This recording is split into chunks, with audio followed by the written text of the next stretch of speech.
Good morning and happy Thursday, everybody. I'm excited to share this live with you today. But if I'm being honest, there's a bit of a pit in my stomach.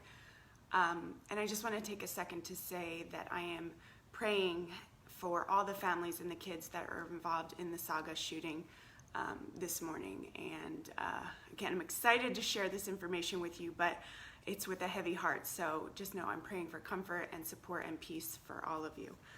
I can only imagine what that must feel like. But moving on. Today I am going to tackle, break through the myth that so many people get stuck in when it comes to eating healthy. And that is that the cost of eating healthy is so much more expensive than buying convenience foods. And by that I mean going through the fast food chains, eating out at restaurants, whatever that might mean for you. Now, I want to lay some groundwork so that we're all starting off on the same plane here.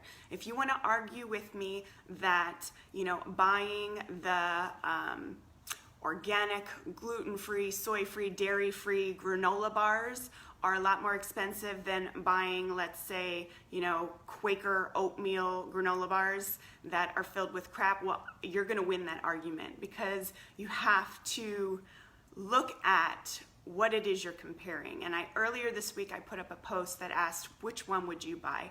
It was a Kellogg's bar with all the fancy labels, right? Gluten-free, no artificial flavors, look like a great, healthy, quick snack for your kids, right? And I picked it up. I was in a hurry. I did not read the label. And I said, if I'm being completely honest, I knew it would totally under-deliver when it came to my expectations of health. But I wanted to give my kids a new bar. They were getting bored with Lara bars, so I grabbed them.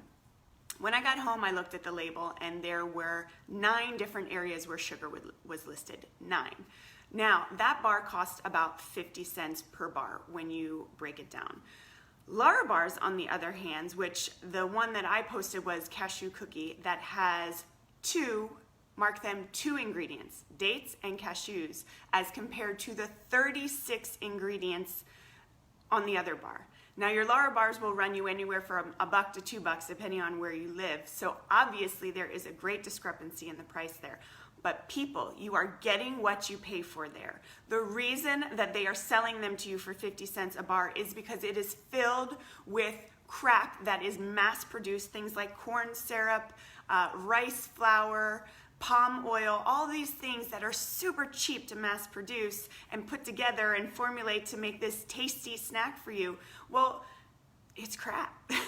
So when it comes to convenience foods, most times, yes, you are going to get what you pay for. It is going to be more expensive to buy all the fancy gluten-free, dairy-free, organic, whatever it is you're looking for. But this whole platform, this whole reason why I'm doing what I'm doing is not so that I can argue with you that, yes, it's more expensive to buy convenience food out of a package, but instead to share with you today how eating healthy, eating whole foods, making them simply, it's cheaper. It's cheaper just about every time. So I read an interesting article. Now, granted, it was back in 2011, so I'm sure prices have gone up since then. It was written by Mark Bittman, and it was in the New York Times, I believe. It was an article called, "Is Junk Food Really Cheaper?" He gave an example that I thought was really interesting. Now, again, remember, this is, 8 years ago, almost 9 years ago? He said that for a family of 4 to go out to McDonald's, hi Darius, it would cost them about $28. And he wasn't getting anything extravagant, when he was adding up all these meals. He got 2 Big Macs for the adults, 1 cheeseburger, 1 6-piece chicken nugget, 2 small fries, 2 medium fries, 2 large drinks, and 2 small drinks for the kids. That came to $28. Okay. If you were to walk into Trader Joe's, which I did just the other night, or any grocery store, and buy yourself a whole organic chicken, I'm not talking just a run-of-the-mill chicken, an organic chicken, the price tag on that for me was $11. I get a bag of baby carrots and a bag of russet potatoes. I will roast that chicken and the potatoes and the carrots on 1 sheet pan that takes me about 15 minutes to prep and 1 hour in the oven. That cost me $14, and that will easily feed more than 4 people. If you want to look at it more from the plant-based and vegan perspective, which I was for a while, and I have to tell you that again is a myth, assuming that, you know, people think eating that way is so much more expensive.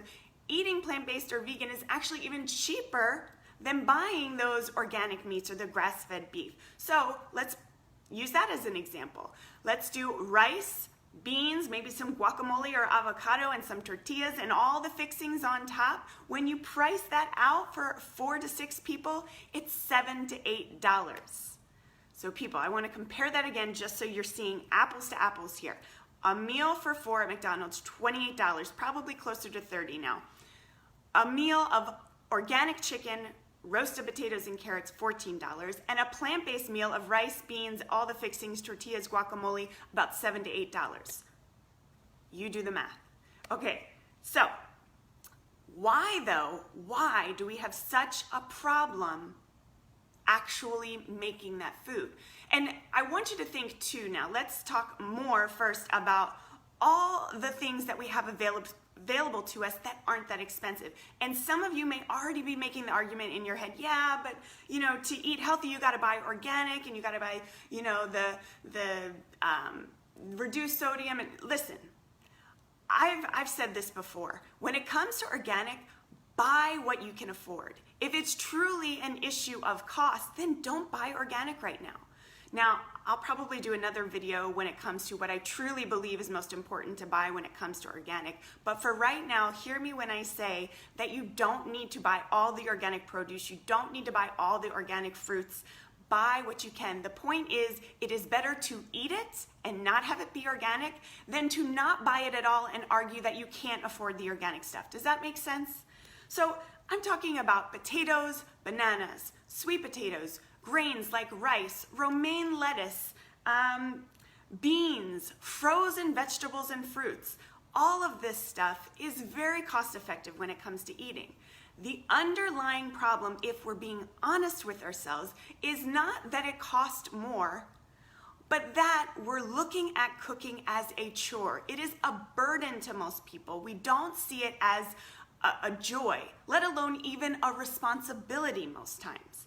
So it was interesting, also in this article, they had mentioned that there is five fast food restaurants to every supermarket in the United States. And a lot of these are in underprivileged areas, right?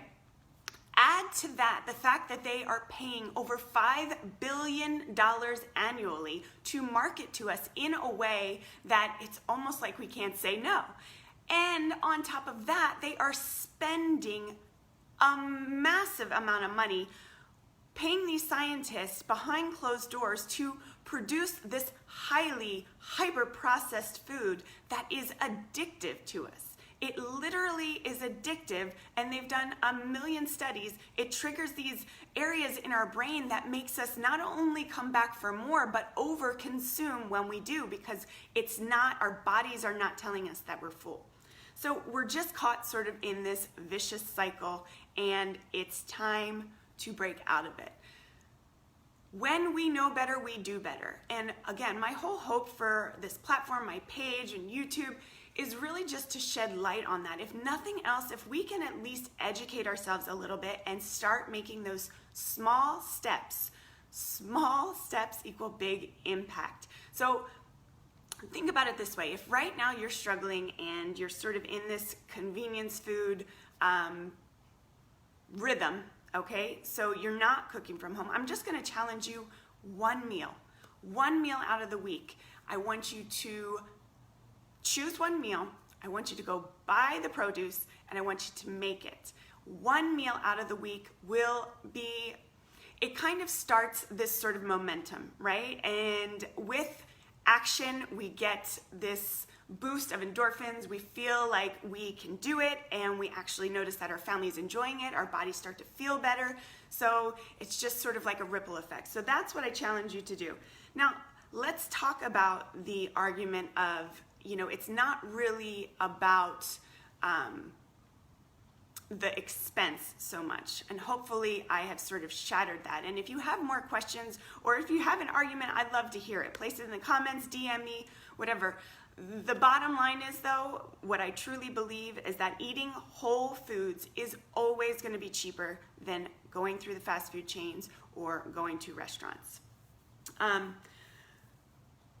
In my last video, I had made some references to hard truths, right? Like, we either make it happen or we make excuses. So the reality is that also a lot of people want to argue that they just don't have the time. And this is something I said for a very long time. As a mom with kids, especially when my oldest was newly diagnosed, I mean, my brain was in like overwhelm mode and I just couldn't really focus on a lot. I felt like I was just keeping my head above water.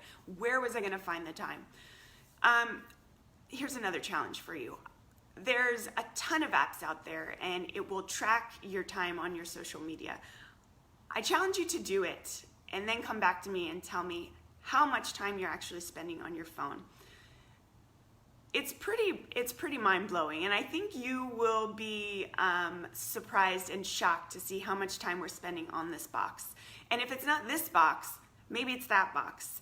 I don't watch a lot of TV. There's very few shows that I actually love to watch. So, but the average still says that most people are watching anywhere between 1 and 4 hours of television a day. That is mind-blowing. Think about what you can get done in that time. So maybe if you just take one night out of the week, don't watch show, don't, scroll on Facebook or Instagram on your phone, and use that time to cook a meal. Again, that's one small step that will get big impact in the long run. I think that's all I have for you today, guys. Again, I'd love to hear your arguments. If you have, any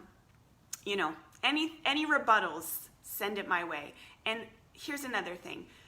If you're telling me that, Jen, this all sounds good and maybe I can make the time and I hear what you're saying about whole foods, but I don't know how to cook, private message me. If you're a little too embarrassed to say it in the comments, please DM me and I will personally send you at least a handful of ideas that are super simple, are super fast, and will use whole foods so you will get it on the table fast. Because honestly, that's what I want more than anything. Is I want people to start paying with their dollar and using their money to really create a healthier environment for them and their children. So again, I wish you guys a fantastic rest of your weekend. Remember, there is 1 week left for No Excuses November. I put the link in the description. If you are not signed up, you need to get signed up so you can get that last week of free meal plans, free meal prep guides, as well as some fitness routines from Jenny, who will be coming up this last week. So appreciate you guys. Have a wonderful week. Take care and give your kids a hug today, please.